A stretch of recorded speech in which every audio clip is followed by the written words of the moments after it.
Hi everyone, welcome to another installment in our Spend Your Kids' Inheritance video chat. My name is Horvat, composer of this remarkably awesome show with a cast of thousands, one of which is Mr. Bil Antoniou.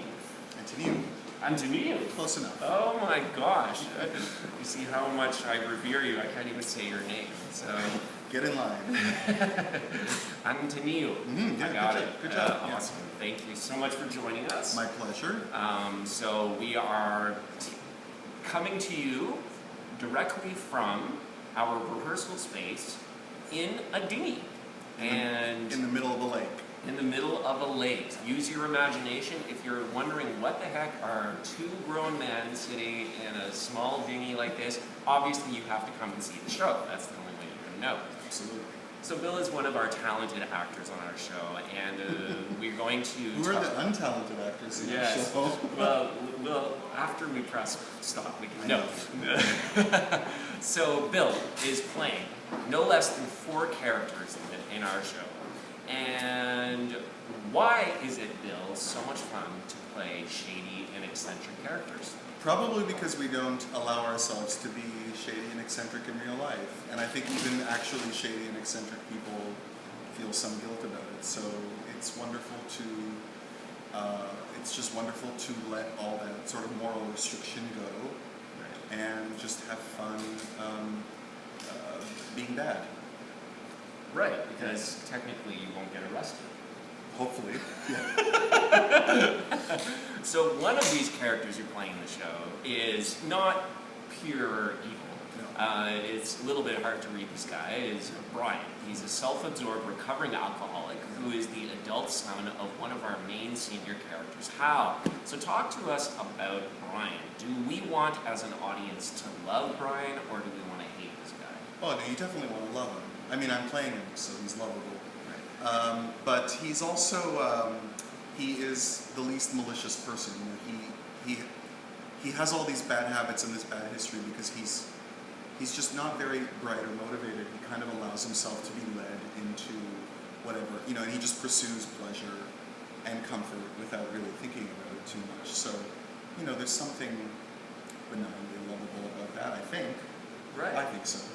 But it would be, like, I was curious about this, because Hal, his father, is a very lovable guy. You say so. Yeah. Hal, thankfully Hal's not in the room. Yeah, of course he is. It's, for me, Brian is someone who, I think people will probably judge him, but you can't really hate him.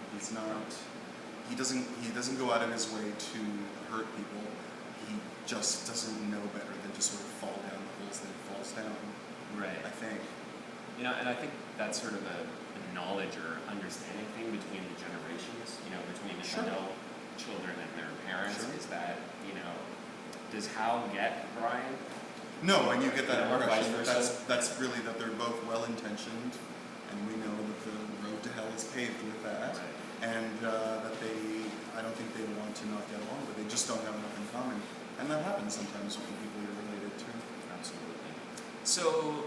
I hate both of my parents, so... I hope they're not watching this. Mr. and Mrs. Antoniou, you raised a fine son. They don't know how to use a computer. Oh, okay. then no worries. Actually, no, my mom discovered YouTube, so... Oh, yeah. Well, this will be on YouTube. Fantastic. So if she knows how to type in your name, she doesn't search me. Okay, good. Well, then you can talk openly and honestly here. So, we are presently rehearsing this show with a bunch of great people. Our fearless leader in these rehearsals, of course, is director Andrew. Yeah. And you and Andrew we can say, are pretty good friends. You've gotten to know him over the years. I think I'm his favorite friend, actually. Oh, wow. Yeah. Love it all time. Andrew, you paid him $20, 10, maybe only 10, who knows. So talk to us about Andrew. Like, what makes him tick? Why is he such awesome at doing what we're doing here and leading this thing?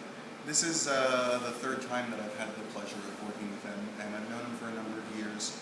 Andrew really likes to create an atmosphere of, you know, people being creative, people being happy and having a good time, and somehow you get a lot of work done. You know, he's not actually certainly not lazy, but he's also not slack in the way that he directs. But you forget how hard he's working because he's so generous, and he loves watching you perform. You know, he laughs at the same thing you do every time you do it in rehearsal, and you know, he creates this wonderful world that you're always happy to be a part of.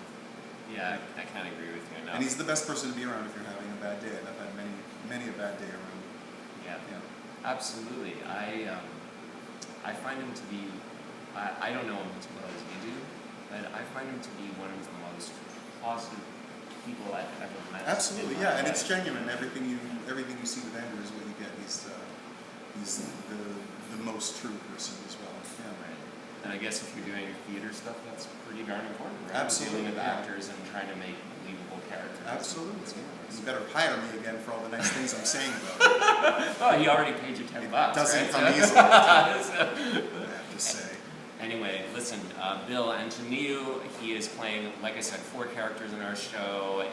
Please visit our website, spendyourkidsinheritance.com, so you can learn about how you can see our awesome musical and check it out. So thank you so much for being here, Bil. Thank you for having me. It's a pleasure. Bye, everyone.